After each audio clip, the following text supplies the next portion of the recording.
इस video series में हम कवर कर रहे हैं पीएचडी एंट्रेंस के लिए रिसर्च मेथोडोलॉजी के सिलेबस को। तो इससे पहले वाले वीडियोस में मैंने सिलेबस का ओवरव्यू दिया है और पहले चैप्टर को कवर किया है, यूनिट 1 को। यूनिट 1 में है इंट्रोडक्शन टू द रिसर्च, जिसमें meaning of the research, objectives of research, nature of research, characteristics of research, importance of research and scope of research को कवर किया है। यूनिट 1 में ही आता है टाइप्स ऑफ रिसर्च। अब इस वीडियो में हम देखेंगे टाइप्स ऑफ रिसर्च। बेसिकली देखें तो 12 टाइप्स की रिसर्च होती हैं, ठीक है। कौन कौन सी हैं? बेसिक, जिसे फंडामेंटल रिसर्च भी कहते हैं। फिर आता है applied research, then action research, evaluation research, descriptive research, exploratory research, analytical research, experimental research, historical research, qualitative research, quantitative research and mixed method research. तो फर्स्ट है हमारी बेसिक रिसर्च। बेसिक रिसर्च क्या होती है? बेसिक रिसर्च, जिसे हम fundamental research या फिर प्योर रिसर्च भी कहते हैं, इस रिसर्च का जो मेन पर्पस है, जिसका मुख्य उद्देश्य नया ज्ञान यानी न्यू नॉलेज को प्राप्त करना है। इसका उद्देश्य किसी समस्या का तुरंत समाधान करना नहीं होता है, बल्कि सिद्धांतों और अवधारणाओं को विकसित करना होता है।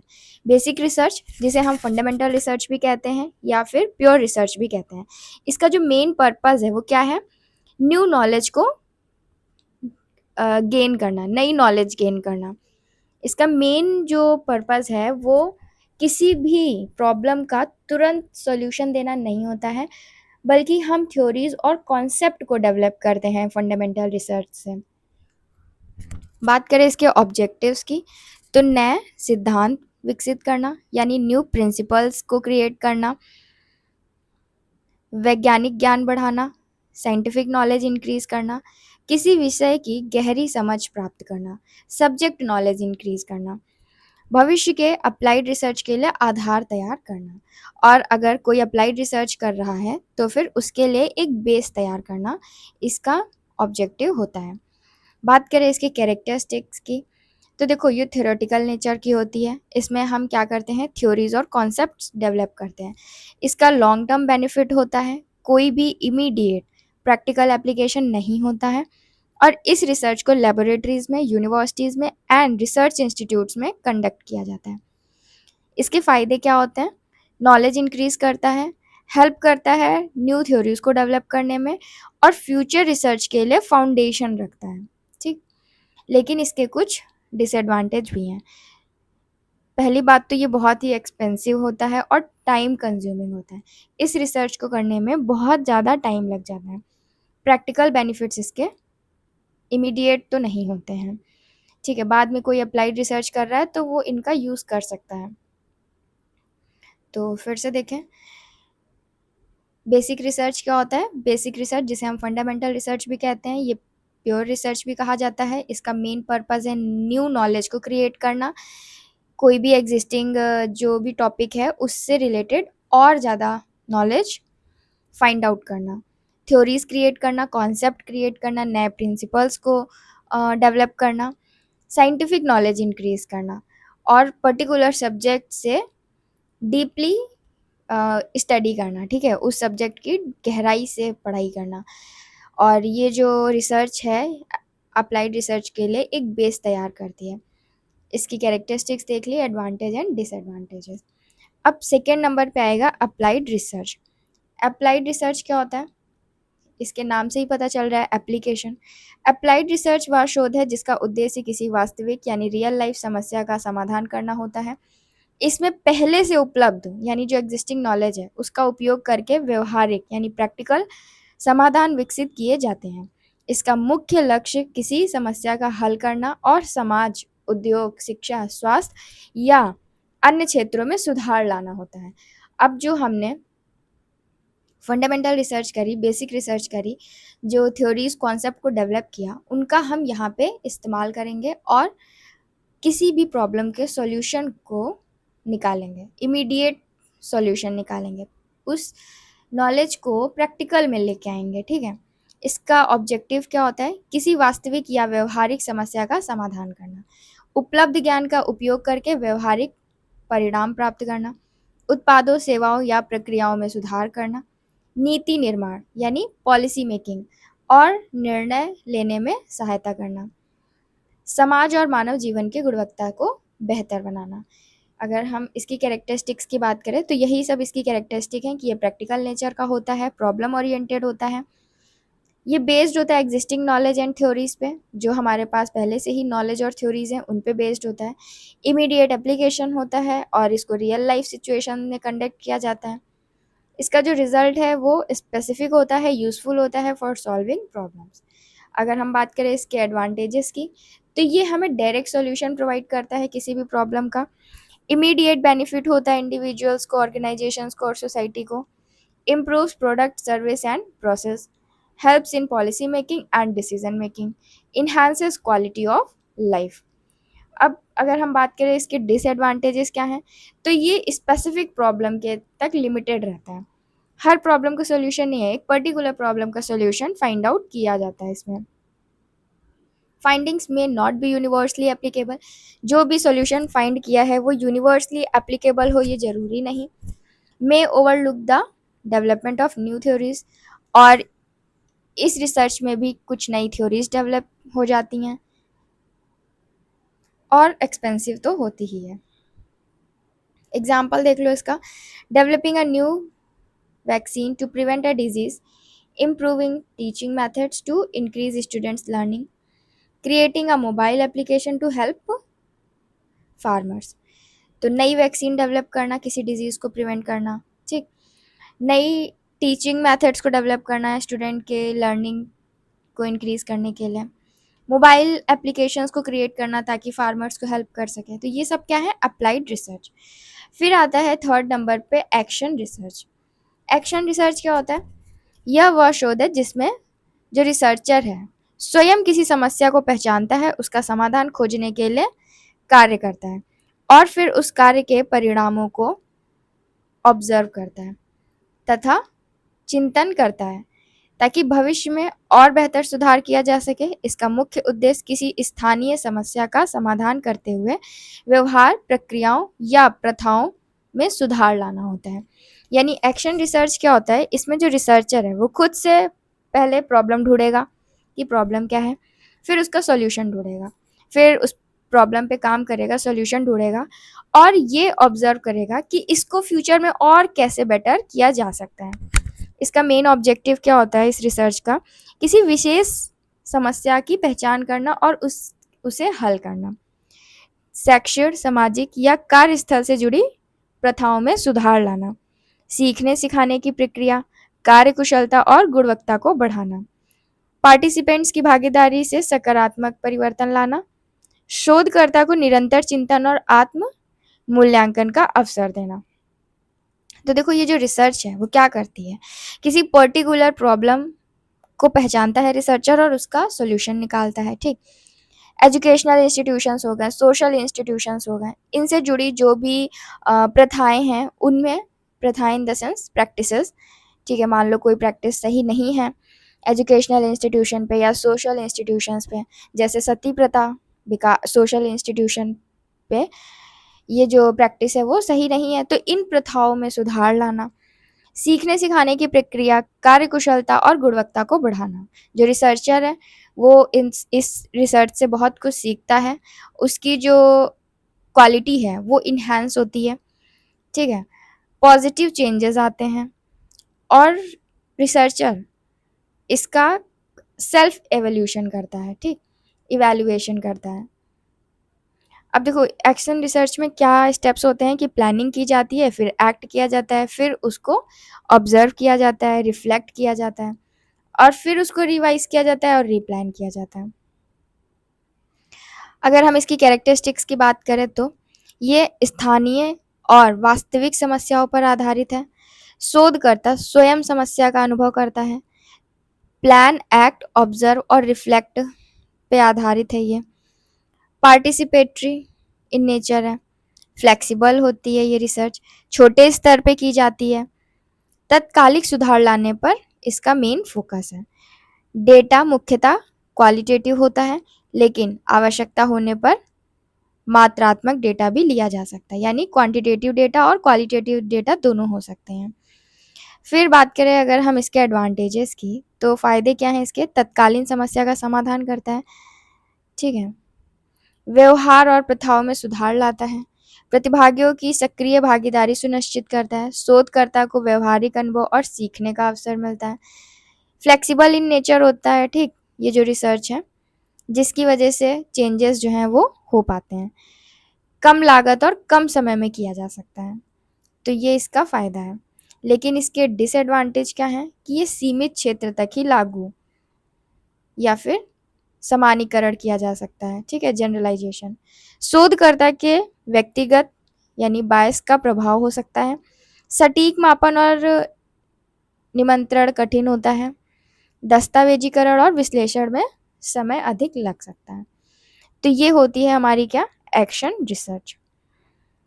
देन आएगा हमारा इवैल्यूएशन रिसर्च, जिसमें हम किसी चीज़ को क्या करते हैं? इवैल्यूएट करते हैं, उसका मूल्यांकन करते हैं। इवैल्यूएशन रिसर्च में जिसका मेन पर्पस होता है किसी कार्यक्रम यानी प्रोग्राम, स्कीम या फिर पॉलिसी या प्रोजेक्ट का कितना इफेक्टिवनेस है, ठीक है, कोई भी प्रोग्राम, स्कीम, पॉलिसी या फिर जो प्रोजेक्ट है वो कितना इफेक्टिव है, उसका असेसमेंट करता है, मूल्यांकन किया जाता है इसमें। इसमें यह पता लगाया जाता है कि किसी कार्यक्रम के लक्ष्य कितने हद तक पूरे हुए, उसका क्या प्रभाव पड़ा तथा उसमें क्या सुधार की आवश्यकता है। अब देखो, गवर्नमेंट की कोई पॉलिसी आई, कोई प्रोग्राम आया, कोई प्रोजेक्ट आया, वो कितना इफेक्टिव होगा वो हम इस रिसर्च से पता लगा सकते हैं। क्या उसका लॉन्ग टर्म बेनिफिट होगा या शॉर्ट टर्म में ही खत्म हो जाएगा। इसका मेन ऑब्जेक्टिव क्या है? किसी कार्यक्रम या योजना की सफलता या असफलता का मूल्यांकन करना या निर्धारित करना कि निर्धारित लक्ष्य कितनी हद तक प्राप्त हुए, कार्यक्रम में सुधार के लिए सुझाव देना, संसाधनों के उपयोग की उपयोगिता और दक्षता का पता लगाना, नीति निर्माण और निर्णय लेने में सहायता करना, ठीक है, अकाउंटेबिलिटी और ट्रांसपेरेंसी सुनिश्चित करना। बात करें इसकी कैरेक्टरिस्टिक्स की, तो ये व्यवस्थित और वैज्ञानिक प्रक्रिया है, पूर्व निर्धारित क्राइटेरिया पर आधारित होता है, फैक्चुअल होता है, ऑब्जेक्टिव होता है, डेटा संग्रह और विश्लेषण पर आधारित है, निर्णय लेने और सुधार पर केंद्रित है, अक्सर बाहरी या स्वतंत्र मूल्यांकनकर्ता द्वारा किया जाता है, ठीक है। अब टाइप्स ऑफ इवैल्यूएशन की अगर हम बात करें, तो फॉर्मेटिव इवैल्यूएशन होता है, समेटिव इवैल्यूएशन होता है, प्रोसेस इवैल्यूएशन होता है और इम्पैक्ट इवैल्यूएशन होता है। फॉर्मेटिव इवैल्यूएशन में क्या करते हैं? जब प्रोग्राम चल रहा होता है, ठीक, कार्यक्रम के दौरान किए जाने वाले मूल्यांकन ताकि सुधार हो सके, that is formative evaluation. Summative, जब प्रोग्राम खत्म हो चुका होता है उसके बाद उसका मूल्यांकन करना। प्रोसेस इवैल्यूएशन, कार्यक्रम की प्रक्रिया, इम्प्लीमेंटेशन का मूल्यांकन करना। और उसका इम्पैक्ट इवैल्यूएशन कि वह दीर्घकालिक प्रभाव का मूल्यांकन करना, कितने लंबे समय तक ये जो प्रोग्राम है ये इफेक्टिव रहेगा कि नहीं रहेगा। तो देखो, इवैल्यूएशन प्रोसेस में क्या स्टेप्स होते हैं? इसमें सबसे पहले प्लानिंग की जाती है, फिर डेटा कलेक्शन किया जाता है, डेटा को एनालाइज, पहले तो डेटा कलेक्ट करेंगे उसके बाद ही तो डेटा को एनालाइज करेंगे। सबसे पहले क्या करेंगे? प्लानिंग करेंगे, फिर डेटा कलेक्ट करेंगे, डेटा को एनालाइज करेंगे, उसका इंटरप्रिटेशन करेंगे, रिपोर्ट्स एंड रिकमेंडेशंस को देखेंगे। अगर हम इसके फायदे देखें तो क्या है? कार्यक्रम की प्रभावशीलता का पता चलता है, संसाधनों के सही उपयोग में मदद मिलती है, निर्णय लेने में सहायक होती है, कार्यक्रम में सुधार के मार्ग सुझाती है, जवाबदेही और पारदर्शिता बढ़ाती है, भविष्य की योजनाओं के लिए उपयोगी होती है। और इसके नुकसान क्या हैं? समय और लागत अधिक हो सकती है, डेटा की गुणवत्ता पर निर्भर करता है, मूल्यांकन करता के पक्षपात यानी बायसनेस हो सकती है, बायस का प्रभाव हो सकता है, कभी कभी मूल्यांकन परिणामों को स्वीकार करना कठिन होता है, सभी प्रकार के कार्यक्रमों या मूल्यांकन करना संभव नहीं होता है, ठीक है। जैसे इसका एग्जाम्पल देखते हैं, यदि सरकार द्वारा चला दी जा रही है स्वच्छ भारत अभियान, ठीक है, मान लो गवर्नमेंट ने क्या चलाया? स्वच्छ भारत अभियान चलाया, ठीक है, ये योजना आई। अब इसका मूल्यांकन किया जाए ताकि यह पता लगाया जा सके कि कितने क्षेत्रों में स्वच्छता की स्थिति में सुधार हुआ है, लोगों की जागरूकता कितनी बढ़ी और किन क्षेत्रों में अभी और काम करने की आवश्यकता है। तो अगर ये सब करना है तो इसके लिए हमें कौन सी रिसर्च करनी होगी? इवैल्यूएशन रिसर्च करनी होगी। यह एक इवैल्यूएशन रिसर्च का एग्जाम्पल है। फिर आता है डिस्क्रिप्टिव रिसर्च। डिस्क्रिप्टिव रिसर्च में क्या होता है? इसका जो मेन पर्पस है वो किसी व्यक्ति, समूह, वस्तु, घटना, परिस्थिति या समस्या की मौजूदा स्थिति यानी जो प्रेजेंट स्टेटस है उसका सटीक, व्यवस्थित और वस्तुनिष्ठ डिस्क्रिप्शन करना। इसमें शोधकर्ता किसी चर यानी वेरिएबल में परिवर्तन नहीं करता है, बल्कि केवल जानकारी एकमात्र करके उसी रूप में प्रस्तुत करता है। तो देखो डिस्क्रिप्टिव रिसर्च में क्या होता है, इसका जो मेन पर्पस है वो है कि किसी भी इंसान के बारे में, ग्रुप के बारे में, किसी भी पर्टिकुलर ऑब्जेक्ट के बारे में या फिर घटना, परिस्थिति, समस्या, जो भी चीज़ें हैं उनका प्रेजेंट स्टेटस क्या है, ठीक है, उसका एग्जैक्ट स्टेटस क्या है उसका डिस्क्रिप्शन देता है। इसमें जो रिसर्चर है वो वेरिएबल्स को चेंज नहीं करता है या फिर अप्लाइड रिसर्च या एक्शन रिसर्च नहीं करता है, बल्कि किसी भी पर्टिकुलर पर्सन, किसी भी पर्टिकुलर ग्रुप, किसी भी पर्टिकुलर ऑब्जेक्ट या फिर कोई इंसिडेंट हो गया है, कोई प्रॉब्लम हो गई है, उसका प्रेजेंट स्टेटस देख के उससे रिलेटेड जितनी भी नॉलेज है उसको इकट्ठा करता है, ठीक है। इसका मेन ऑब्जेक्टिव क्या है?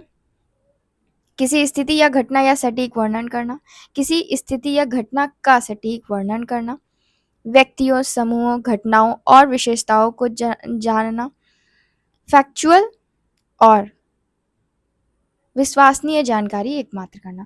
ओवरऑल इसके कहने का मतलब है किसी पर्टिकुलर जो इंसान है, कोई ऑब्जेक्ट है, कोई इंसिडेंट है, उसकी सटीक वर्णन करना, ठीक है, उस घटना का एग्जैक्ट उसको एज इट इज बताना, ठीक है। फैक्चुअल डेटा और कह सकते हैं कि ऐसा डेटा देना जिस पे विश्वास किया जा सके। किसी समस्या के बारे में जागरूकता पैदा करना, ठीक। आगे के शोध यानी एक्सप्लेनेटरी और एक्सपेरिमेंटल रिसर्च के लिए ये बेस तैयार करता है। तो जैसा कि मैंने बताया था कि जो हमारी बेसिक यानी फंडामेंटल रिसर्च है वो कहीं ना कहीं अप्लाइड रिसर्च के लिए बेस तैयार करती है, उसी तरीके से ये जो डिस्क्रिप्शन रिसर्च है, हमारी डिस्क्रिप्टिव रिसर्च है, ये एक्सप्लेनेटरी और एक्सपेरिमेंटल रिसर्च के लिए बेस तैयार करती है, ठीक। एक बार हम इसकी कैरेक्टरिस्टिक्स देखते हैं। इसकी कैरेक्टरिस्टिक्स ये हैं, वस्तुनिष्ठ और तथ्यों पर आधारित होती है, किसी भी चर में परिवर्तन नहीं किया जाता है, वेरिएबल्स को चेंज नहीं किया जाता है, वर्तमान स्थिति का अध्ययन किया जाता है। वेरिएबल में चेंज नहीं किया जाता है का क्या मतलब है कि अगर कोई इंसिडेंट है तो वहाँ पे वो ये दिमाग नहीं लगाता है कि अगर ऐसा ना होता तो फिर क्या होता, ठीक है, अगर ये ना होता तो क्या होता, नहीं, वो एज इट इज जो हुआ है उसी का डिस्क्रिप्शन देगा, ठीक। वर्तमान स्थिति का अध्ययन करती है, सामान्यतः क्या, कौन, कब, कहाँ और कैसे जैसे प्रश्नों का उत्तर देती है। डेटा कलेक्शन किया जाता है, उसको उसका इवैल्यूएशन किया जाता है, क्वेश्चंस किए जाते हैं, इंटरव्यू लिए जाते हैं, जो भी रिजल्ट्स आते हैं उनको उन पे क्या किया जाता है, उन पे चार्ट, ग्राफ और वर्ड्स में उसको प्रस्तुत किया जाता है, यानी दिखाया जाता है कि क्या रिजल्ट आया है इसका। भविष्यवाणी या कारण परिणाम संबंध स्थापित नहीं करती है। अगर हम बात करें डिस्क्रिप्टिव रिसर्च कितने टाइप्स की होती है, तो जैसे सर्वे स्टडीज़ हो गया, केस स्टडीज़ हो गया, ऑब्जर्वेशनल स्टडीज़ हो गया और डेवलपमेंट स्टडीज़ हो गया, ठीक। डेवलपमेंटल स्टडीज़, सर्वे स्टडीज़ में बड़े समूह और या जनसंख्या से जानकारी एकत्र करने के लिए, केस स्टडी किसी एक व्यक्ति, समूह, संस्था या घटना का गहन वर्णन करने के लिए होती है। ऑब्जर्वेशनल स्टडीज़ किस लिए होती है? केवल इवैल्यूएशन के माध्यम से स्थिति का वर्णन करने के लिए होती है, केवल अवलोकन के माध्यम से स्थिति का वर्णन करने के लिए होती है। फिर डेवलपमेंटल स्टडीज़ क्या होता है? समय के साथ होने वाले परिवर्तनों का वर्णन करने के लिए।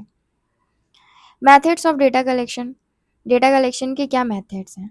प्रश्नावली, साक्षात्कार, अवलोकन यानी क्वेश्चनर होता है, इंटरव्यू, किस तरीके से डेटा को इसमें कलेक्ट किया जाता है। हम लोगों से क्वेश्चन पूछते हैं, इनका इंटरव्यू लेते हैं, उनको ऑब्जर्व करते हैं, ठीक है, अवलोकन करते हैं।